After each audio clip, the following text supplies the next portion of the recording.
Tere kõigile! Tere õhtust! Ja imeline reedõhtu me siin saime Jaaniga kokku ja hakkame natukene teile rääkima lähemalt siis võib-olla Hiina meditsiinist ja Hiina meditsiiniga seoses treeningutest, mida siis seal tehakse juba. Vist tehti vanas Hiinas, eks ju?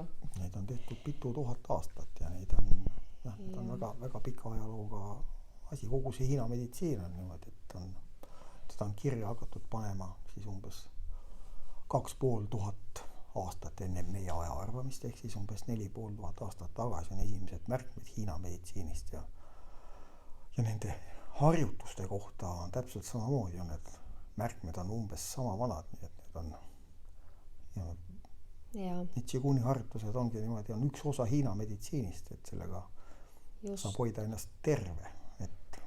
Ja see käib ju samamoodi selle Hiina meditsiini nii-öelda selle raviplaani juurde, et tegelikult see ongi nagu üks siuke ravikompleks, et täpselt samamoodi on ju hästi oluline nõelravi, on punktmassaaž ja Qigун, et teda on kõik, taimeravi ka, et see kõik käib just, ja et minul on nagu see asi enda puhul, et alati kui ma millessegi süvenen, siis mul Hiina meditsiini puhul just oli hästi oluline, et kui ma seda õppima läksin, no me kohtusimegi sinuga seal õpingutel, on ju, et Jaan on Jaan Teener, on ju, tutvusta natukene lähemalt, et minu endine kursakaaslane ja praegu siis võib-olla isegi võib öelda teekonnakaaslane, et meil on ühine huvi siis Hiina meditsiini vastu, et me oleme mõlemad siis täielikult selle sees. Ja Jaan teeb samamoodi siis tuina massaaži teed, eks ju? Just, võtad vastu kliente ja samamoodi siis Tai Chi klubis teed Qiguni treeninguid ja mina siin Lastekodu tänaval siin. Et meil ongi siin nüüd üks siuke ühine tulevikuplaan siis hakata tegema siis töötubasid, mis on seotud samuti siis keerleb kõik ümber Hiina meditsiini. Me äkki otseselt meditsiinist rääkima, aga me võib-olla hakkamegi rääkima sellest näiteks harjutustest, et kuidas ennast siis hoida tervena, et see nagu Hiina meditsiini algne nii-öelda eesmärk oligi otseselt isegi mitte inimesi ravida, aga inimesi terveid hoida niimoodi, et ei peaks ravima, et see on kordades odavam on inimest nii-öelda terve hoida, kui teda pärast ravida. Et vanasti külades olid külaarstid, olid siis arstid olid siis ülesanne oli hoida see küla või kus ta oli, see kogukond nii-öelda terve, mitte neid ravida, et põhihäda oli, et inimesed ei jääks, või põhiteema oli, et inimesed oleksid terved, et inimesed ei jääks haigeks. Just, et see ongi tegelikult see murekoht, mis tänapäeval on ka, et tegelikult tulekski nagu rohkem tähelepanu pöörata sellele nii-öelda ennetusele, ehk siis vaadata, kuidas nagu elada siis nagu täisväärtuslikumalt ja tervemalt enda elu, et mitte siis nagu tegeleda nende tagajärgedega, ehk siis selle tulekahju kustutamisega, on ju. Et see ongi siis see, miks me täna siin kaamera ees üldse oleme ja seda kõike teiega jagame, et ma ei tea, palju sina nagu oma treeningute kõrvalt üldse nagu igapäevaselt Qiguni harjutusi teed sa iga päev? Mina teen iga hommik, et ma ei kujutagi ette, et ma ei teeks hommikul harjutusi, et see on nagu hambapesu, et niimoodi, et lihtsalt sa tunned, teed omal need harjutused ja venitad ennast hommikul. Vaadake, mis kass teeb iga hommik või niisugust. Venitab ennast kõik asjad käima, liikuma niimoodi, et endaga on samamoodi, nii et tuleks teha niisugune harjumus endale, et iga päev leida. Ei peagi pikalt tegema, ma teen mingi 10-15 minutit teen hommikuti ja sellest täiesti piisab, et energia liikuma saada. Ja sina vist ka kohvi ei joo hommikuti või jood või? Ei joo, aastaid ei joo juba. Sul on siis hommik algabki nii, et sa ärkad üles, pesed oma kikud puhtaks, mis sa seal teed, on ju, ja siis hakkad oma Qiguni harjutusi tegema, on ju. Väga õige, no täpselt nagu mina, et selles mõttes meil on nagu selline sarnane eluviis, et mina ka ei joo kohvi ja mitte nüüd sellepärast ma ei joo kohvi, et mis ma nüüd tahtsingi täpselt öelda. Et üles ärgata. Jah, et üles ärgata, täpselt, vaid pigem nagu see, et ma olen leidnud selle viisi ka enda puhul, et mu hommikud algavad tavaliselt ikkagi kas siis matil joogat tehes või siis qiguni tehes, et see on siis minu selline kindel rutiin, noh, samamoodi nagu see hambapesu, on ju. Aga teed sa, Jaan, õhtuti ka muidu qiguni harjutusi, kui sa hommikul näiteks, või sul on see, et sa teed alati hommikul ära, et siis... No ma teen ikkagi hommikuti teen, õhtuti ma teen siis, kui mul on trennipäevad, et õhtul ei tee. On olnud aegu, kus ma olen teinud ka päeval ja õhtul, ütleme, aga siis on olnud mingid probleemid on vaevanud, et siis teed ja sellega ongi niimoodi, et kui on mingi tõbi kallal või mingi probleem, selg, kael valutab, et siis võibki teha mitu korda päevas, et see ühest korrast päevast on vähe niimoodi, et võib teha iga 2-3 tunni tagant niimoodi, et sest qiguni paneb energia liikuma niimoodi, et kui sa hommikul teed ja sul on, just nimelt, sul on selg näiteks kange, et korrast päevas on vähe niimoodi, tuleks 2-3 korda vähemalt teha näiteks, Mul oli üks juhus oli endal üks kord, ma tegin õhtul tegin, hommikul ma ei teinud, ma ei jõudnud too hommik oli hästi kiire, on ju, et ma tegin niisuguse mingi kiire äratuse, on ju, seal venitustega ja siis läksin kodust ära ja ma tegin õhtul qiguni, aga ma tegin selle kõik 12 kuldse kella harjutust tegin läbi ja mis sa arvad, kas mul uni tuli õhtul? Ei tulnud. Väga hilja ei tohigi teha. Just, ja kell oli vist mingi 8:30 ja siis mõtlesin, mul oli see raudreegel, et ma pean täna qiguni tegema, vaata, et ma lubasin endale, et ma täna teen, on ju. Ja siis hakkasin 8:30 qiguni tegema ja siis oligi õhtul, magama ei jää, kell oli 12 ja ikka veel vähkrem voodis, siis ma sain aru, et oi, et Sirli, et õhtul küll teha ei tohi, et see nii hilja vähemalt, et siis on nagu energiat oli ja ei jäänudki magama, aga lõpuks ikka jäin, aga ja see oli mulle nagu siuke väike selline õpetus tookord.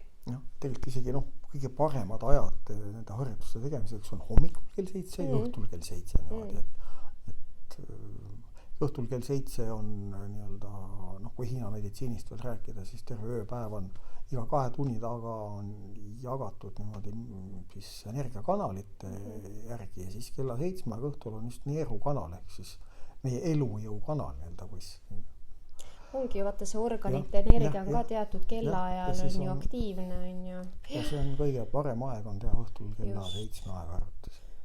Ja hommikul ka, kui teha, tegelikult harjutusi tuleb teha kindlasti ennem söömist niimoodi, sest vanad hiinlased juba arvasid, et kui sul on kõht täis, siis sul see energia enam sisse ei mahu, et siis tuleb see energia tuleb nii-öelda, mis sa harjutustega saab, tuleb ennem nii-öelda ära koguda ja siis hommikusööki sööma hakata. Mingi hästi pisikese ampsu vist isegi nagu on soovitav vist teha, päris tühja kõhuga ei tohigi. Ma joon hommikul ennem seda põhimõtteliselt, ma joon ainult vett joon ja vesi on oluline ja mitte midagi muud. Ja selles mõttes, et seda on ka nii palju vaja kogu aeg tänapäeval inimestele meelde tuletada, et kiputakse vesi ära unustama. Et niimoodi nagu vaatad küll, et inimesed nagu üldiselt tarbivad, on ju, et veetopsid ja asjad on neil kaasas kotis, aga kui näiteks Hiina meditsiiniteraapiatesse on inimesi sattunud, et siis on olnud täitsa murekoht see, et ma küsin, et kui palju sa vett jood, siis tegelikult, et need tulemused on ikka üllatavalt väiksed, et praktiliselt nagu olematud, et vesi on ja samamoodi meie eluallikas, me ju koosneme veest, on ju, et me peame vett ikkagi tarbima. Meie keha on 60-70% on vesi. Ja selle vee joomisega on ka siuke asi, et see tuleb juua vett, mitte vedelik. Et kui sa jood mahla või piima, siis keha ei saa aru, et see on vesi. Keha jaoks on see toit ja seda hakatakse seedima. Kui sa jood puhast vett, siis su keha saab vett. Mahlast, piimast, mingitest igasugustest jookidest keha vett ei saa. Seda keha hakkab seedima ja hakkab nii-öelda energiat kulutama. Sellest võiks teha veel täis oma ette teema niimoodi, et see on nii pikk teema, aga tuleks juua puhast vett ja teine asi veel, mis see puhas vesi peaks olema soe, minimaalselt keha temperatuuriga või isegi natukene soem. Sest keha, muidu sa hakkad oma keha jahutama ja siis keha hakkab jälle ennast kulutama et seda asja, mis sa sinna oled sisse söönud, joonud, et seda kõike soojendama, sa kulutad oma eluenergiat selle peale. Jälle on ju energiateema hea, aga räägiks praegu natukene, mul tuli selle vee joomisega praegu meelde see, et minu keha juba näiteks annab märku, kuigi praegu on vaata veebruarikuu on ju suht veebruari algus ja mina nagu enda puhul tunnen, et minu keha juba hakkab märku andma, et on aeg hakata keha puhastama. Et vaata kui huvitav on ju, et ma ise nagu tunnen viimasel ajal, et minul on nüüd see bioloogiline kell vist nagu selle keha puhastamise osas nagu tiksuma hakanud, et tegelikult öeldakse vaata, et soovituslik on nagu alustadagi siis maksapuhastusega ka kevadel on ju.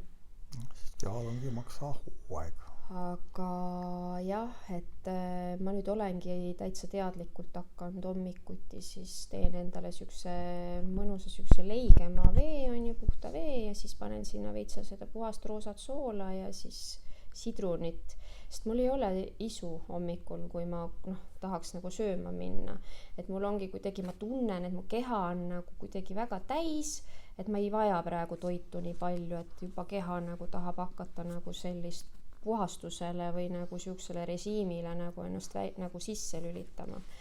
Et millal sina muidu, Jaan, endal, kas sa teed nagu kehapuhastust või mis sa teed, kas sa järgid seda, et nüüd Hiina meditsiinis öeldakse ka, et kevad on see nii-öelda see maksapuhastusaeg on ju, et siis läheb meil siis nagu sellesse aktiivsemasse olekusse. Siis kõik hakkab nagu tärkama nagu kevadel, et ma võib-olla ma muudan natukene mingeid söömisharjumusi, näiteks karulauku veel ei ole saada, aga kellelgi sügavkülmas on võib-olla eelmisest aastast, et siis nüüd on see paras aeg välja võtta, et seda ei ole mõtet talvel ja sügisel süüa, sest see on siuke energia, mis panebki, liigutab meil seda maksaenergiat, et see on ka veel, et jah, kui seda karulauku kogud siin kevadel, kui see on, aga see karulauk on tegelikult ongi ainult kevadaeg, et seda ei ole mõtet suvel ja sügisel ja talvel süüa niimoodi, et ta mõjutab seda energiat teistpidi, et talvel on vaja meil seda energiat sees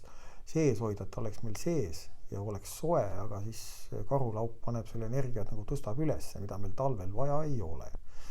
Talvel tuleb süüa hoopis teisi toite ja kevadel tuleb hakata siukseid jah, Hiina meditsiini mõte ongi siin ju see, et me elame nagu, inimene elab siis nagu loodusega nagu kooskõlas, ehk siis ongi, et see liikumine ongi täpselt nagu aastaaegade, kuidas siis öelda, et talv on see nagu sissepoole olemise aeg, on ju, kevad on nagu looduses kõik ärkab, eks ju. Tärkab, jah. Siis suvi on see, kus on hästi palju kuumust, on ju, siis me just tahame küpseb, kõik valmib, küpseb, naudime sooja. Et see on jah, et kui hakata nagu läbi selle nagu vaatama, tegelikult siis see kõik on nagu üliloogiline ja hästi nagu armas nagu niimoodi loodusega nagu kooskõlas elada minu arust. Et mõnes mõttes me oleme tegelikult täielikult õnnistatud inimesed, need eestlased siin Põhjamaal, et me oleme nagu siia keskkonda nagu elama sattunud, et siin on 4 imelist seda aastaaega siis, eks ju, millega me saame siis kooskõlas elada. On jah, ja. Vot nii. Aga siis me teeksime siis ka mõned, kuna me rääkisime siin natukene maksast, on ju, maksa energia liigutamisest, et siis meil oleks isegi mõned harjutused teile ka mõlemil siis, vähemalt üks harjutus mõlemil ette siis näidata, et mida te saaksite siis samuti regulaarselt siis teha. Muidugi, kuna tegelikult hästi paljud probleemid meie kehas ongi nagu seotud just maksaenergia seisma jäämisega. Stress ja depressioon panevad maksaenergia seisma, see on kõige levinum probleem kaasaja ühiskonnas, et maksaenergia seiskub niimoodi. Et maksaenergia ongi siis see energia, mis paneb tegelikult ka, ta aitab ka teistel organite maksaenergia paneb kogu kehas paneb energia liikuma. Et kui näiteks ongi seal probleem tekkinud võib-olla maos on ju või kopsudes, siis tegelikult on see, et seal ei pruugi ollagi hoopis selle mao probleem, võib olla see probleem, et on maksaenergia ehk siis maks ründab magu on ju, et maksaenergia on maos nagu kinni jäänud. et sellepärast see maks ongi nii oluline teema, miks kõik keerleb kogu aeg ümber maksa, on ju. Et seda jah, et tuleb silmas pidada, et mitte maksaga ei ole probleem, et sul, et maks oleks sul nüüd haige, et peaks mingi maksa arsti juurde minema. See maksaenergia, mis on see teema, et täiesti 2 erinevat asja, maks ja maksaenergia. Et maksaenergia on vaja liikuma saada. Just, jah. Aga eks ta ongi selles mõttes, et kui see maksaenergia seal kinni jääb, siis üks hetk tekib ka see olukord, kui seda ei liiguta, siis võib ka füüsiliselt. Ja siis hakkavadki, see on niisugune väga... See pikem prots, selles mõttes et see nii kiiresti nagu nipsust ei juhtu, aga kui inimene ikkagi ei tegele, siis sellised asjad ei ole välistatud.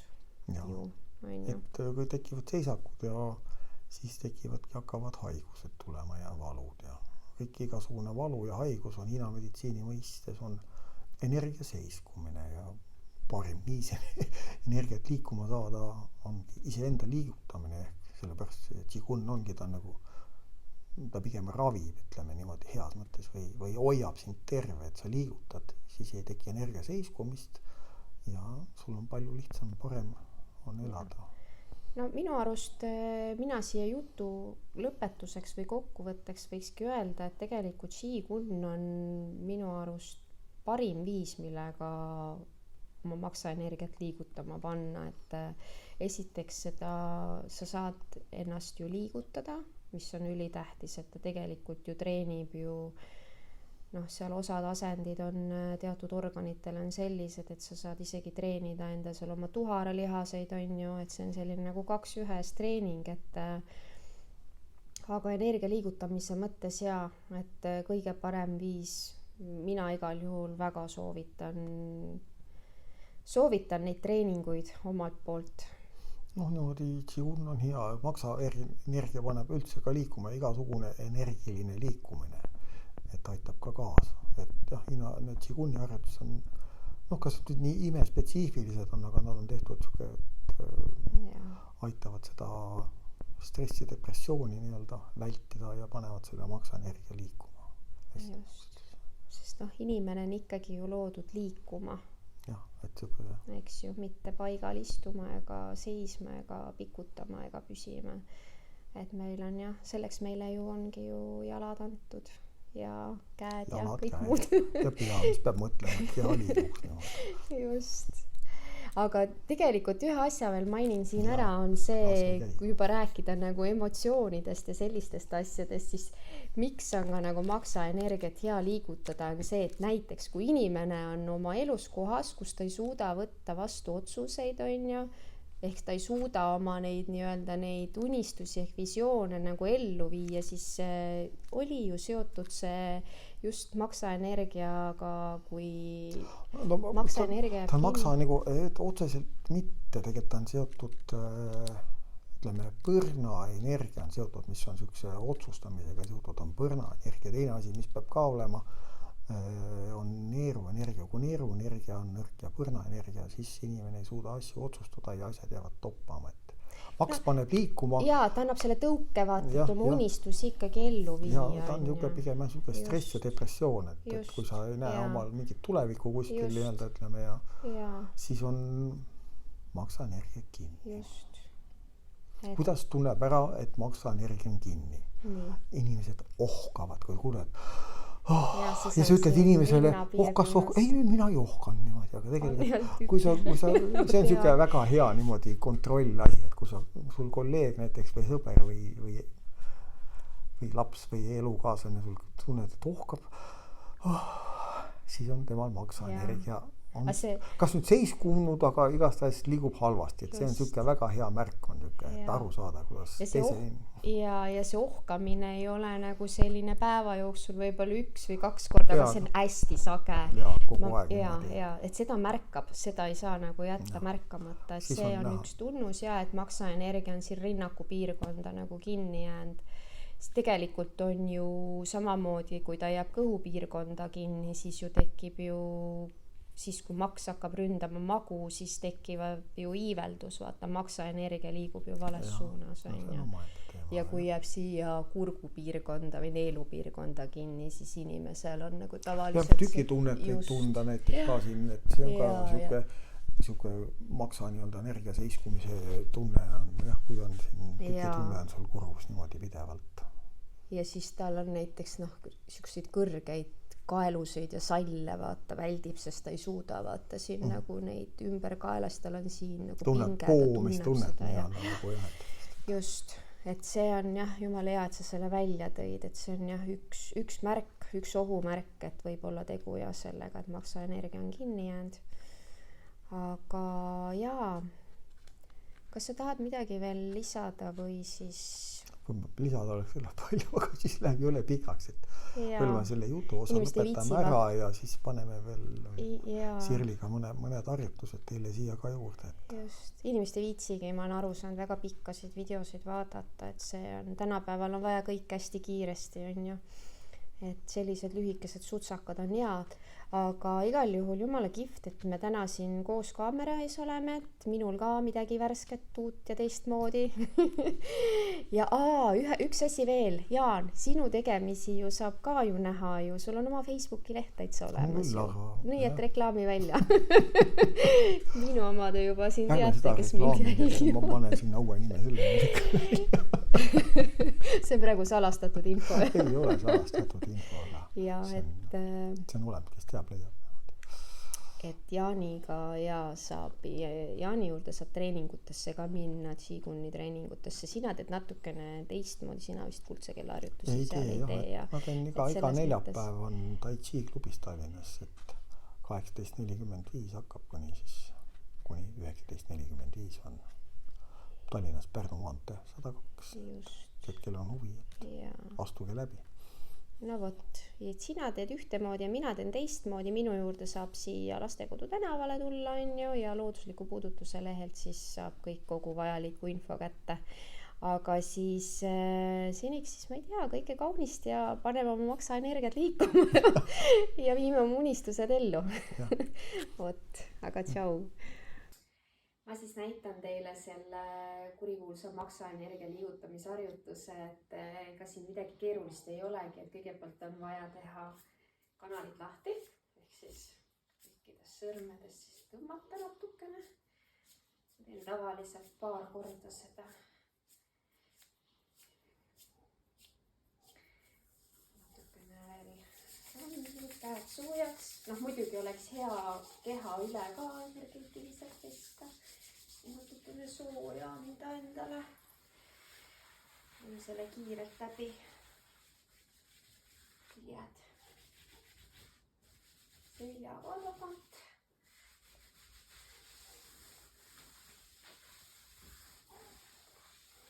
Siis on mõnusam alustada. Nii, need õlaringid ka. Nii, maksaenergia liigutamiseks harjutus siis on selline, et sa võtad õlgade laiuse harkseisu, surud endal need suured varbad natukene maasse, lased põlvedest ennast veits rippu, nii et sul selg oleks siis nagu sirge, et ei ole liiga kumer kuskile tahapoole või ettepoole. Ja siis lased siin õlad vabaks, paned silmad kinni, natukene keskendud siin. Tuled kehasse kohale.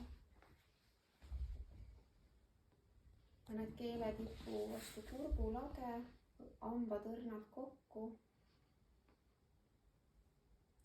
Ja siis hakkad energiat tõstma siis alt ülespoole keha külgede, kätega hästi rahulikult liigutad. Vaatad silmadega käte suunas. Nüüd lased õlad jälle natukene allapoole ja siis hakkad siit tõstma roietest ennast 28 korda.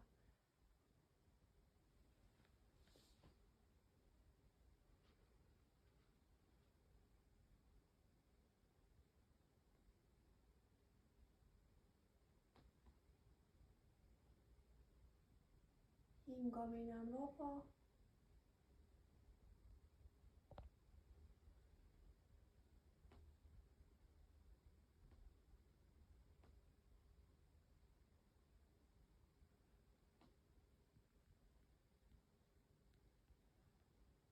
28 korda on tehtud, siis tuled hästi tasakesi uuesti kätega keha külgedelt alla. Sa võid tunda siin endal natukene sellist, pea võib-olla käib ringi, sihuke surinad, kuumatunnet, see on okei. Võtad siis endale väikse sihukese puhkamisasendi. Ja hingad rahulikult.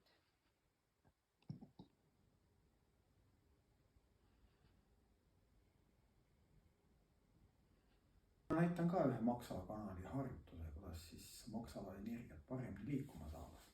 Laseme ka hästi õrnalt nagu põlvest alla, siis vasak käsi läheb ette ja parem käsi tuleb puusa peale.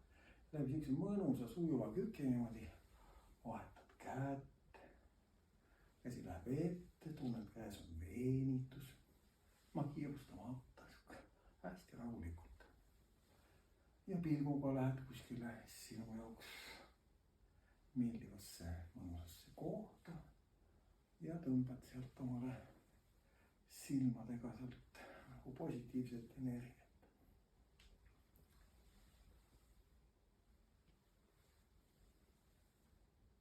Hästi rahulikult.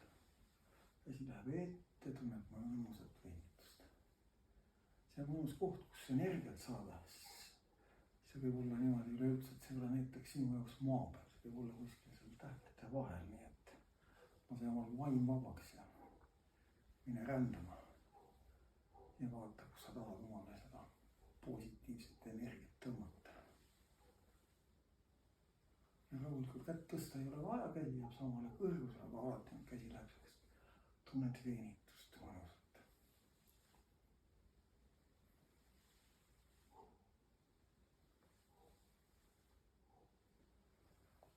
Ja kui harjutus lõpetad, astud mõnusalt kokku ja tunnetad hetke, paned käed siia alumise energiakeskuse peale. Ja võid natukene tunnetada, mis see harjutus sulle on andnud.